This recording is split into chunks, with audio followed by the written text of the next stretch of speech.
for the invitation to speak here. So I will talk on mathematical oncology for the clinics. I prefer to make this talk a little bit broader. So I will touch several topics just kind of superficially. I will not go into many mathematical details. So it will be kind of apology for the use of mathematics in oncology with a special application for the clinic. So, but first of all, so I work at Ciudad Real, University of Castilla-La Mancha. We have a group of people there who work on mathematical oncology. This is a highly multidisciplinary group. So it includes mostly applied mathematicians, but also biologists, biotechnologists, engineers, and so on. So that we try always to work in close relation with the real world. So we are most of us based at University of Castilla-La Mancha, but some of our group members belong also to other universities. So we work on different fields of medicine, but mostly on oncology. So this is kind of our focus. And somehow, if you do kind of graphic of the whole spectrum of mathematics between pure and applied mathematics, so I think we are here more or less. So very close to applications. So essentially what we do is building mathematical models. So first we have to understand the problem that we are going to describe. And better if we understand also the questions to address. And then we try to build models, mathematical models of any type. So whatever kind of abstract object that can help us in providing answers to those problems raised by the clinicians. So first of all, about cancer. As you know, we speak of cancer, but cancer is not a single disease. This is hundreds of different diseases that essentially all of them are related to abnormal cell proliferation and motility. So that cells do not only proliferate, but they have also the capabilities of migrating or infiltrating other tissues. So many different diseases that share. Victor, sorry, we do not see your slides at the moment. Sorry. Let me share again. Okay, now we do. Thank you. Okay, but were you able to see any of the slides? No, not really. Okay, so let me try again. So can you see now the screen? Yes, that's perfect. Thank you. Okay, so just we go. So this is just our group, our topics, where we are in the spectrum of mathematics. And so let me go to cancer. So as I was telling, so cancer are many diseases, all of them involve proliferation and invasion or migration to other remote tissues, so metastasis. So cancer is the second leading cause of death in Europe, for instance, only slightly after cardiovascular diseases. It is the reason for more than 10 million deaths globally and 20 million diagnoses globally. So this is a lot. So this is certainly a very relevant problem. And you know, we are not doing very well with that. So in spite of the huge amounts of money invested in cancer research, typically the improvement per year in 5-year survival, that is one of the measures, is is of the order of 1% per year. So we are getting a very low return of the huge investment in this field. And there are people who think that in part we can accelerate this, or we can get a better return of this huge amount of money by incorporating rational and the approach of that applied mathematicians typically use for the problems, this type of problems. So this is too slow. We have to be better. And so mathematical oncologists, the question we ask ourselves is, how can we help? And here today, I'm going to tell you maybe a couple of examples, and if I have time, I will also cover a third topic that I hope it will be of your interest. The first one has to do with metabolism. So the question that first seems a bit unrelated to cancer, but we will come back to cancer later. So the question is the following: how much energy do animals need, say, per day to live? Probably because of these diets and so on, that we humans need between 2,000 kilocalories per day or 2,500 kilocalories per day. That's kind of typical numbers that all of us know just because of nutrition, basic nutrition knowledge.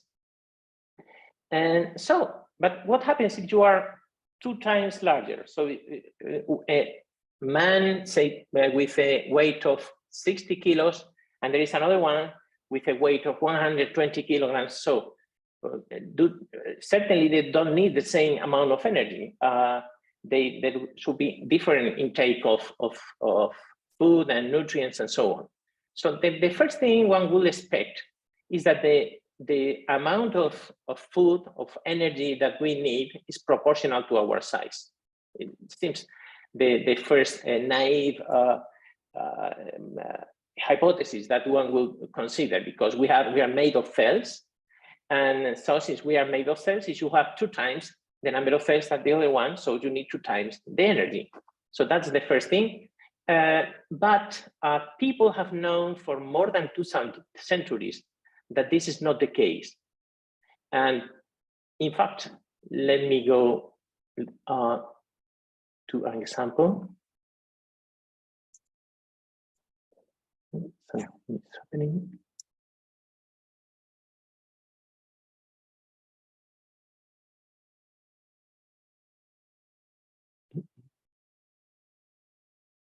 Okay. So first, mice. Their mass is 0.1 kilogram, and they need about 14 kilocalories per day. Second example, elephant. Its mass is about 1,000 kilograms, and the energy they require per day is 14,000 kilocalories.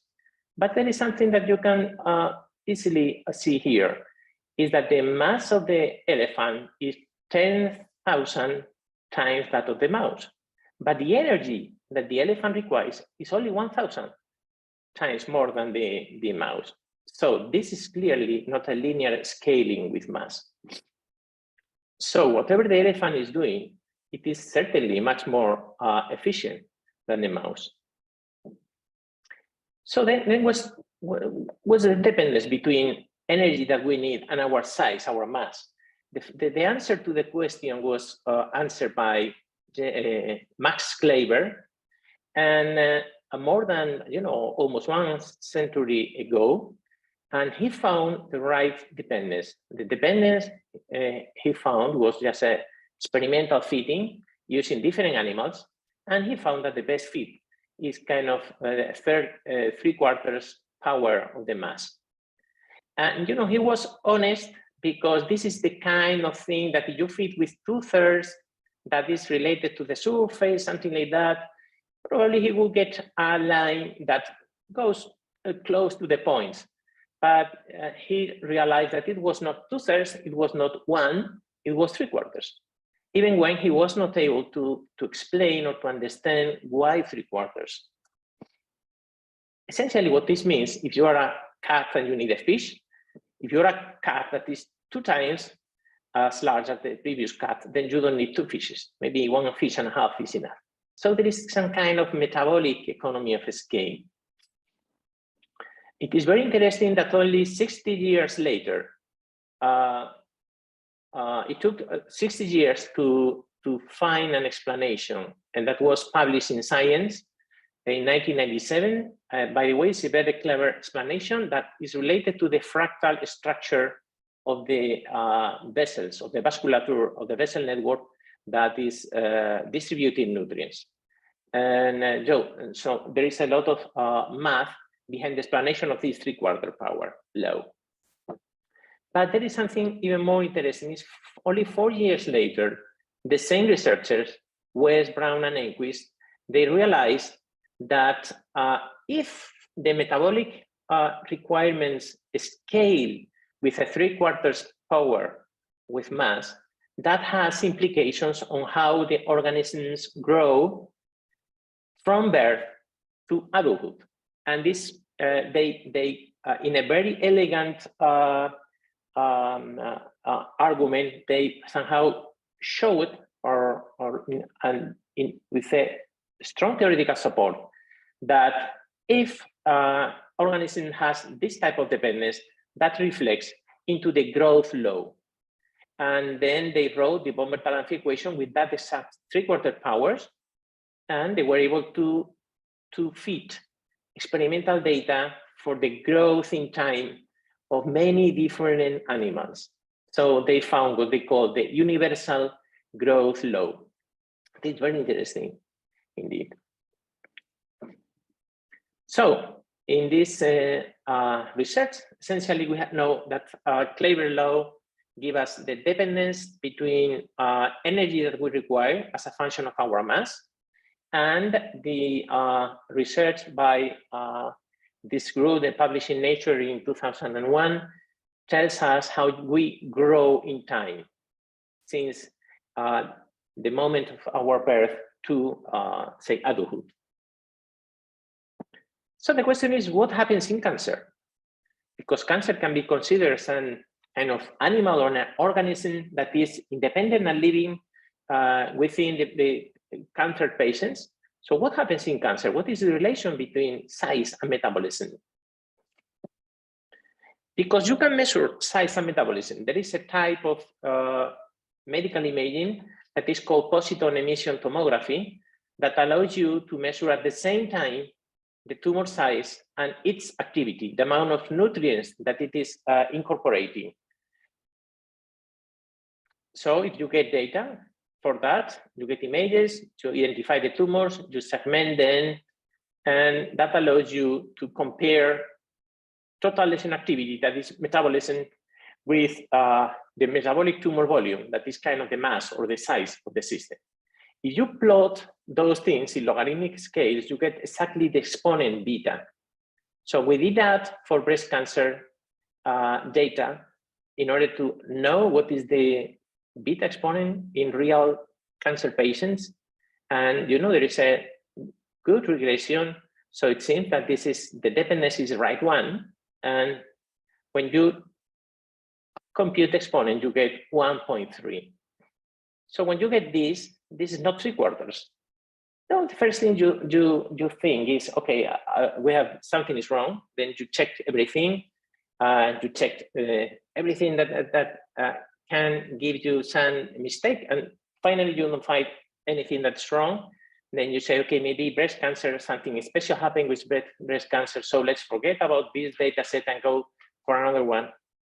So we went through different data sets for breast cancer, head and neck cancer, different types of imaging radiotracer for breast cancer, non-small cell lung cancer, rectal cancer. So anything that we could find. And systematically, the exponent was substantially larger than 1. And in fact, it didn't look like 3/4, neither 1. It was close to, say, 5/4 or so. But so this is strange, because it means if a tumor has a certain size, it has a certain amount of energetic requirements. When it is larger, it requires not twice again, but substantially more than the smaller tumor. But if you use that 5/4 power law in the dynamical equation, what you get is that equation is a very simple one. A first order ordinary differential equation, but has finite time blow up. So there is acceleration of growth as time gets closer to the blow up time. But that is weird. So it's the kind of thing that is saying, okay, how is it possible blow up in a biological system, blow up in cancer? So probably this is not true. It's the first thing that you would think. And but you need data and see what happens. But it's difficult to get data of tumors growing without treatment, because either if you identify a tumor, either you treat it, or if you don't treat, it's because it is benign. And if it is benign, this is not what we are talking about, so this is not a cancer. Or if you don't treat the patient, you don't image, because it's typically terminal patients. You just send the patient home, and then you don't follow by imaging. So it was very difficult to find data for this, but finally, somehow going around the whole world, we were able to get data for a few cancer subtypes: brain metastases, lung cancer, grade 2 gliomas, and atypical meningiomas. And systematically, what we found is that the best fit exponent for the data sets that we had was systematically larger than 1. And in fact, it was also larger than 1.25. But in the first stage, we were also only interested, is this larger than 1 or not? And the answer was absolutely yes. And also, this was the case with good animal models. I mean, with good animal models, I mean those that really recapitulate what happens in real patients, not just injecting cells in the back of the mice. Okay, so this is a fact. So if you get evidences from cancer metabolism and growth dynamics, both of them support a growth law of the type. For instance, if you take von Bertalanffy, then the growth exponent is larger than 1. So this is what the data say. And the question is why? So why is that? Why do cancer accelerate their growth as time goes on? And the answer is that this is due to evolutionary dynamics. So you have to blame Darwin for that. So let us take the simplest cancer model, the Fisher-Kolmogorov equation. This is the simplest model that accounts both for growth, I mean proliferation, in this term here. So this is proliferation term in Fisher-Kolmogorov equation. And so we have proliferation in here. It's one of the two basic elements in cancer. The second basic element is motility. So in this model, you assume that tumor grows by infiltrating the surrounding normal tissue. So I like this model because it's a kind of a minimal model that incorporates the two basic facts of cancer. So in the Fisher-Kolmogorov equation, there is no evolution, there is nothing, and the only thing you get is a traveling wave, as most of you know probably, traveling wave that moves with constant speed. So there is no acceleration of growth in the context of this equation. So we tried something that is very simple modification of the Fisher-Kolmogorov model. So just assume that the proliferation depends on size. Why? Because if you have a larger size, you have more mutations, and some of them will eventually lead to competitive advantage. And so that will give rise to a new population that grows maybe a bit faster. So if you want to account for evolution, so the increased aggressiveness due to mutations as a tumor grows. So the first, probably simplest way of accounting for that or to mimic that is just to incorporate a simple dependence on the proliferation with the size. With that n is the total mass of the system.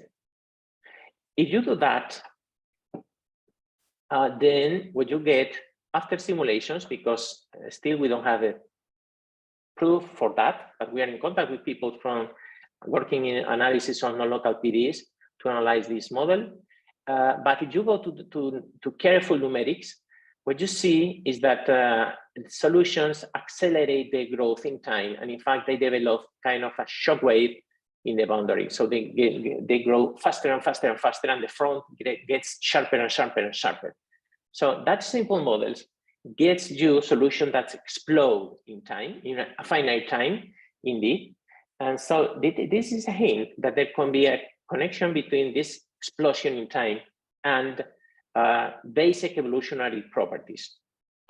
But this type of model is, for us, we as mathematicians, we like these models, simple models that somehow mimic what is happening in the real world and minimal and so on. But if you want to buy the idea to a biologist, they will never rely on a partial differential equation model. So you have to do something closer to what happens in real life.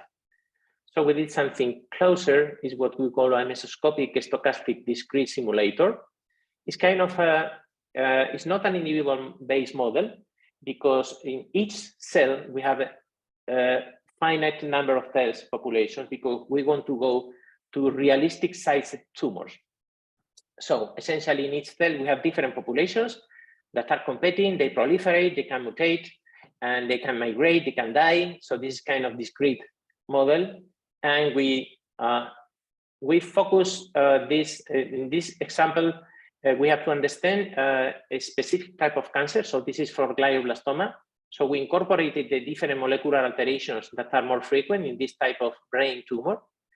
And so we put a lot of biology in this type of model. And then we have to infer or obtain the, to construct a mutation tree. And then when we find these parameters using our own data sets, then we can, the simulator is described in this paper, just in case you are interested. And then you have a tool that is kind of this, where every different color is a different genotype, a different population. So that you have a simulator that resembles the spatiotemporal heterogeneity in the genomic terms that is observed in glioblastoma, and somehow what you get from the simulator matches all evidences, all biological evidences on this type of cancer. And interestingly, if you have the growth of this simulator without evolution, so without mutations, you get a sublinear exponent, sublinear growth.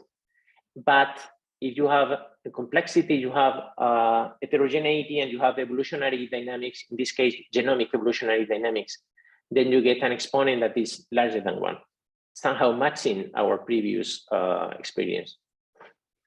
So this is interesting for us. So, evidences of explosive tumor growth related to superlinear scaling laws, and this is due to evolutionary dynamics. So for us, this is the kind of thing that we like typically as basic scientists. But if you go to a medical doctor and try to explain this, there's a 19% chances that he or she will say, okay, that's nice, but what can I do with that? Is that useful for anything? So we were thinking of how to make this useful, and to do so, we just went back to the relation between size and activity, and where you have this this kind of regression line. And there you can see that there are some tumors that are above the curve and other tumors are below the curve. So this means that there are some tumors that are hypermetabolic, so they have more metabolism than they should, and others that have less metabolism than they should. Then you can define a metric that is the distance to this scaling law, and you can use that to separate patients. And interestingly, what we found is that the patients in the blue law, this is Kaplan-Meier curve survival analysis. So there are a certain number of patients that have low values of these metrics, are the blue curves, and they survive better than the patients that have higher values of this metric, that is the red line. And this is what you name typically a biomarker. So this is a biomarker. This is a number that you can extract from the patient images, and that helps you in classifying the patient, the patient in a group of better prognosis than the other. For instance, in head and neck cancer, in this case, these metrics, the distance to scaling law, is able to identify perfectly patients that have 100% chances of surviving versus those that don't have those chances. And that can be very useful, because this is information that you have on diagnosis. So this tells you that, for instance, for the case of head and neck cancer, This tells you that if you do a standard treatment, this patient is gonna get cured, or there are some doubts. And so this is information for the medical doctor in order to take his or her decisions. Okay. So, but there is something else that we, when working with those simulators, we noticed. And what we noticed is that the most aggressive genotypes grew close to the tumor boundary. So somehow there was a accumulation of the tumor aggressiveness close to the boundary, because essentially it's the place where new things can happen. In the center, there is a lot of people, there are a lot of genotypes, they are competing for space, for resources. So the best place to grow, if you have a competitive advantage, is the place where there is nobody else, and that's the boundary. So this was kind of experimental observation in our simulations. And then we went back to thinking whether this could be interesting or not. And if you take just the basic Fisher-Kolmogorov equation, and you see what happens, you start with a small initial data. What you see is first, the initial data grows until it hits the carrying capacity. And then when it hits the carrying capacity, it starts, the traveling wave develops and it starts growing in size. So somehow this points to two different regimes. In the first regime, you have peak activity is in the center. That is where you have the most of the proliferation. And this will correspond to early stage cancers. And when you have the peak activity on the tumor boundary, that's an indication that the tumor is already growing. And that could be associated to advanced cancers. So we did that using a much more complicated model than Fisher-Kolmogorov, but essentially we got the same idea. So this is why I explained it with Fisher-Kolmogorov. But this is something that you can go to the patient and measure. So you can identify the tumor centroid. You can identify the place where you have the highest activity using these PET images. And then you can just measure the distance and normalize by the size. So you get a number that is between 0 and 1.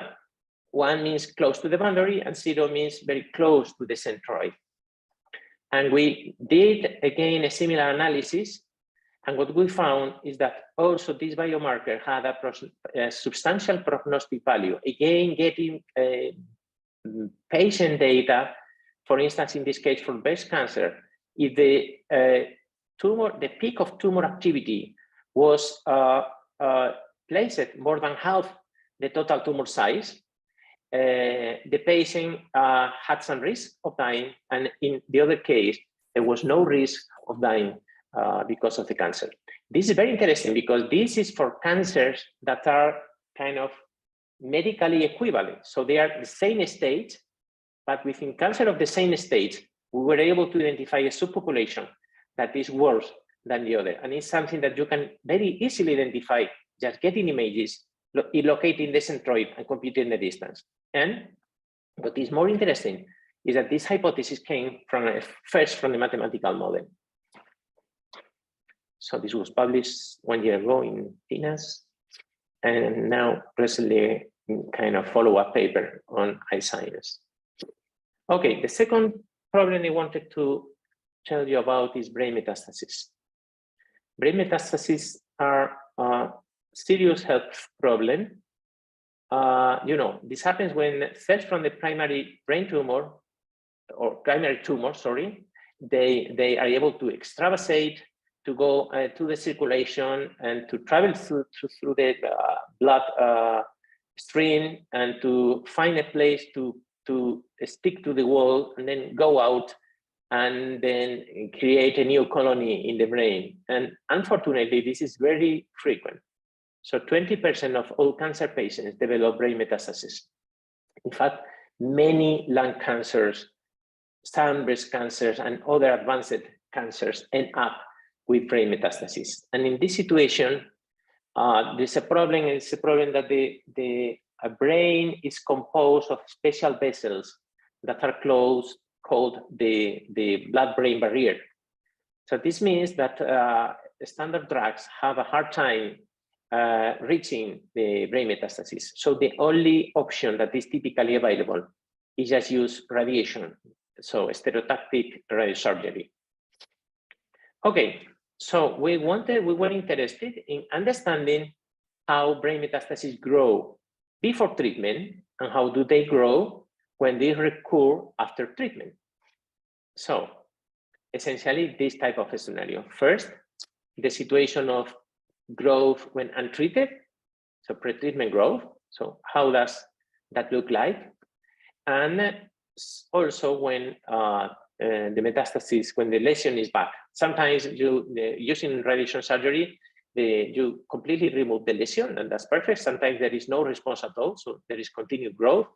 And often what you get is you get some size reduction and then the metastasis comes back again. So we fitted again our favorite model, the von Bertalanffy, the von Bertalanffy growth law. And what we found is, again, in agreement with our previous data, is that before treatment, brain metastases grow explosively. So exponent was larger than 1.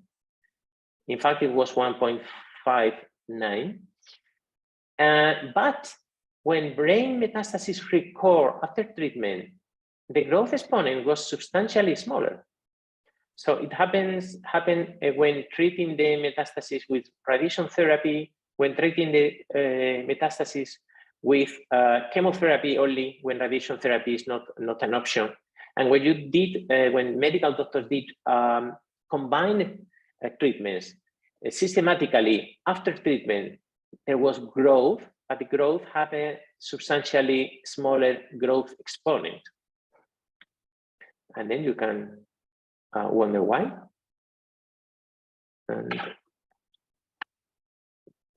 And essentially, this is very much in line with what we were saying previously.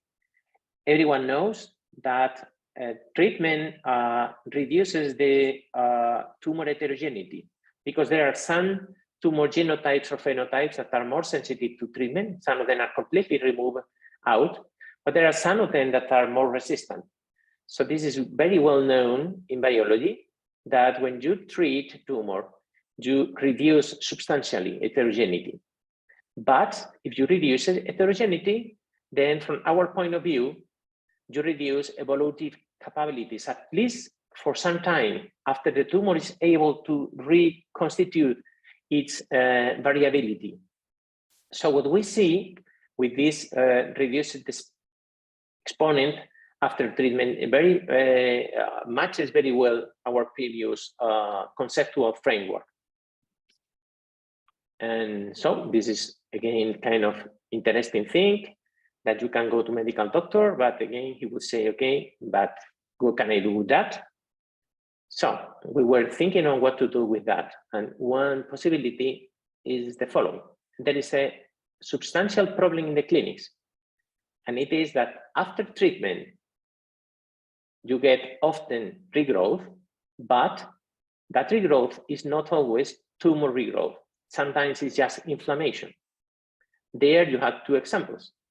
2 brain metastases that are treated with radiation surgery at the same time point, and then one of the lesions decreases and then it starts increasing, and the other one decreases and it starts increasing again.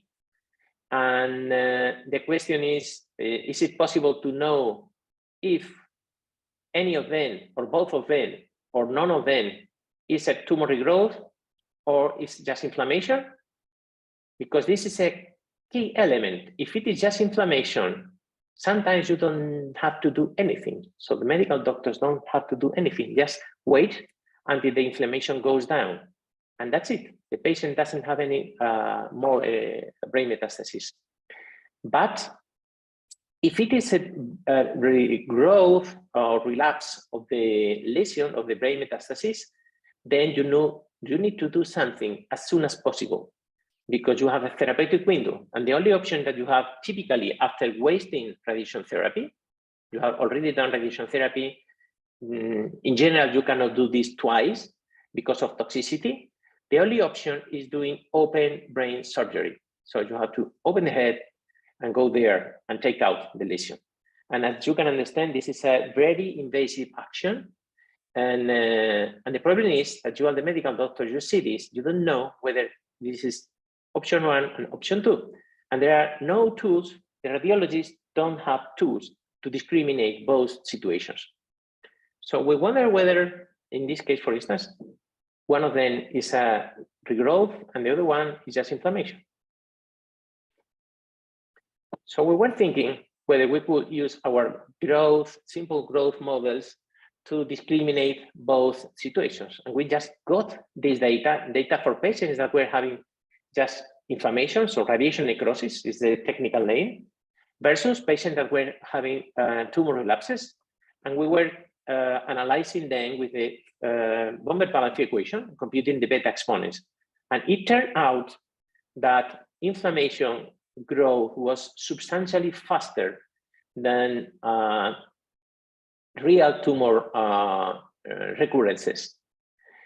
So this means that since the exponents beta are different as a population, that can help in building a classifier, so that we could build a classifier based on this number. So you just get the patient volumetric growth data, just go to the Bomber-Palafi model, just find the beta exponents, compare the beta exponent. That gives you some information that can be put together with other data that maybe the medical doctors may have on the patient in order to take this difficult decision. This is very interesting, and they were surprised to see that an equation that for them is mysterious and very complicated, even when for us is so simple as Bomber-Palafi's one, was able to give answers to their problem.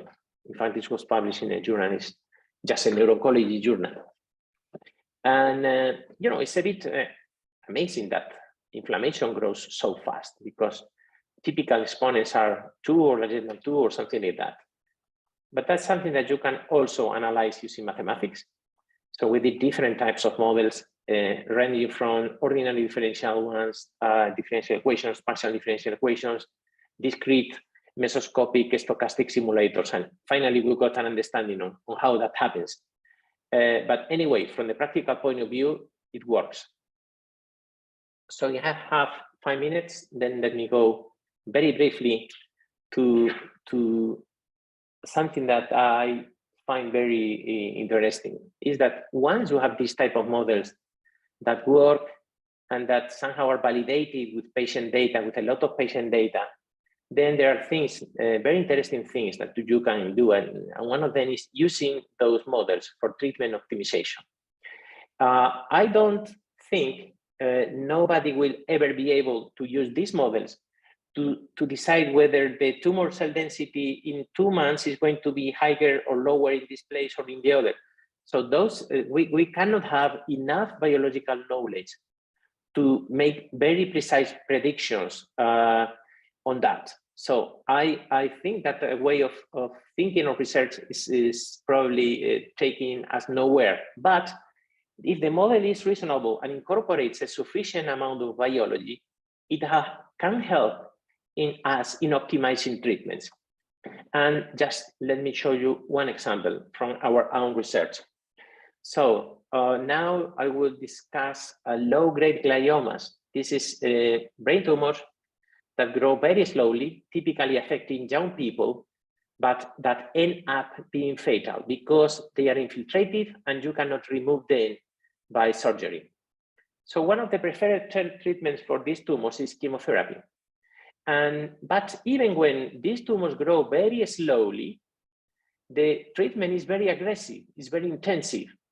In fact, it's the same type of chemotherapeutical approach that is used in their more aggressive counterparts, glioblastomas and so on. The question is that right or not? So in some sense, the current therapeutical approach is shoot the tumor everything you got. The question is this the better option or not? So essentially now what they do is giving 5 doses per month. So from Monday to Friday, 1 dose per day.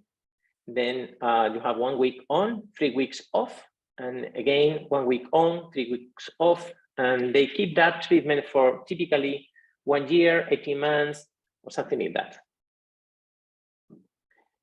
So we can get that, for instance, the mesoscopic stochastic simulator, put all the relevant biology the additional biology that is necessary to describe these tumors in a model, and then you have virtual patient clones in a model, and you can play with them.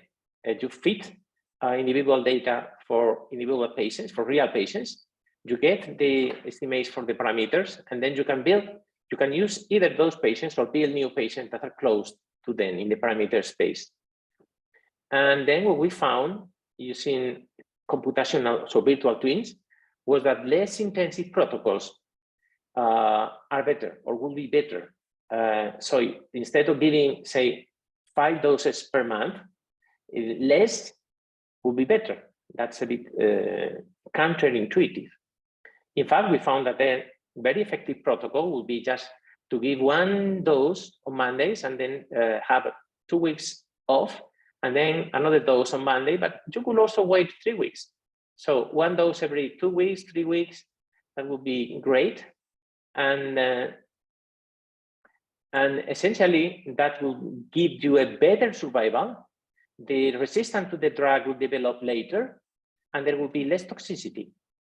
So this is the kind of thing that in principle comes from the model, but if you go to a medical doctor, you know, he may think that, or he or she may think that this crazy mathematician, how is that possible? Then we were in collaboration with experimentalists at Instituto de Salud Carlos III, this Spanish National Health Institute, and they were implementing the idea. So they were getting mice, and they were giving less and less and less drug to the mice. And what they found is that the less drug they gave, the better was the survival of the mice, as the model, the mathematical model had predicted. Of course, you cannot go forever in enlarging the space in between doses. There is a maximum limit. But what they observed is that, as predicted by the model, increasing the space in between doses led not only to better survival, but also to less toxicity and to a delay in the development of resistances. So this is great, and this is now in the way to a real clinical trial. After additional collection of additional experimental evidences, it will go into a clinical trial, maybe in an Italian hospitals and also in Spain. So just to summarize, understanding the complex dynamics in cancer using mathematics can help us in building a better diagnosis tools in the term of advanced biomarkers, and to find the best protocols, the best ways of treating cancers optimally. And it is very important to do this now, because there are many new therapies in oncology, such as cellular immunotherapies or radiopharmaceutical therapies, that are not as simple as just giving a drug and using classical pharmacokinetics. So these are treatments that have a lot of dynamics, where space and time play a role, where the drug can grow or decrease, interacts with different populations in the tumor microenvironment. So there is a lot of complexity. And probably to get the most out of these treatments and to be able to go further and to be more effective in curing patients, we need to use mathematics. So I would like to thank all the institutions collaborating with our group, and of course the people in our group that are the ones doing the hard work.